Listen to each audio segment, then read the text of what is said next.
Hey everyone, and welcome back to my channel.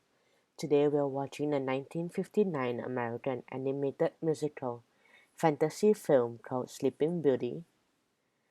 So after many childless years, King Stefan and Queen Leia welcomed the birth of their daughter, who they named Aurora.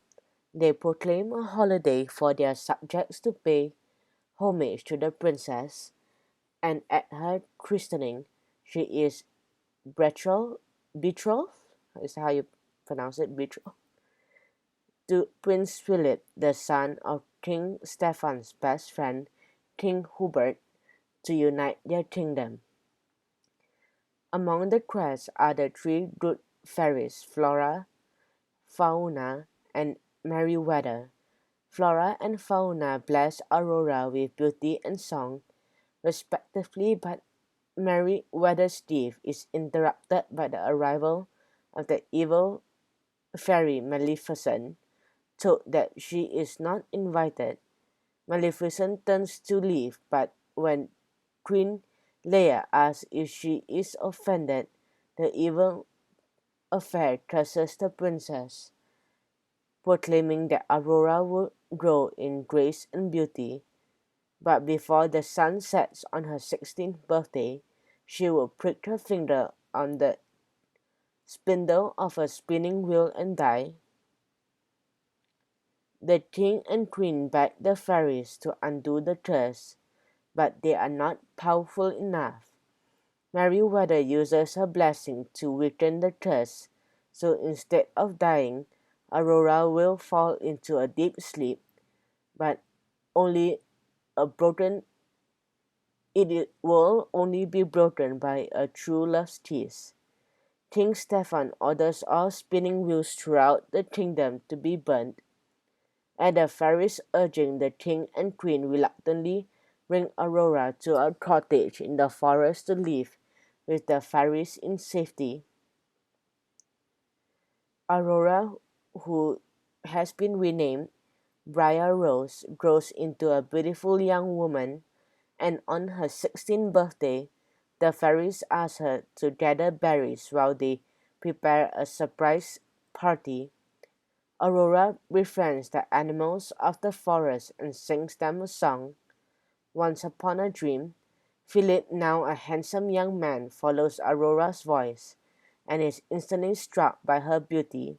She is initially frightened as she is not allowed to talk to strangers, but she and Philip fell in love, and she invites him to meet her family at the cottage that evening.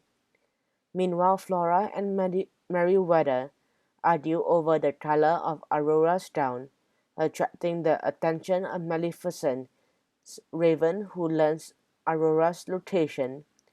Returning home, Aurora is thrilled to tell her guardians that she has fallen in love. The fairies finally tell Aurora that she is a princess, already betrothed to a prince, and she must never see the human she met again. Heartbroken, Aurora cries in her room. Philip tells his father of the peasant girl he met and wishes to marry, in spite of his prearranged marriage. King Hubert fails to convince his son otherwise, leaving him equally devastated. The fairy takes Aurora to the castle awaits her birthday celebration, where she finally meets her parents. So the fairy rescues Philip, arming him with the magical sword of truth and the shield of virtue. An enraged Maleficent surrounds the castle with taunts but fails to stop Philip. She teleports in front of him and transforms into a gigantic dragon. They battle and Philip throws the sword, blessed by the fairies, directly into Maleficent's heart, causing her to fall to her death. Philip awakens Aurora with a kiss, breaking the spell and waking the kingdom. The royal couple descends the ballroom, where Aurora is reunited with her parents.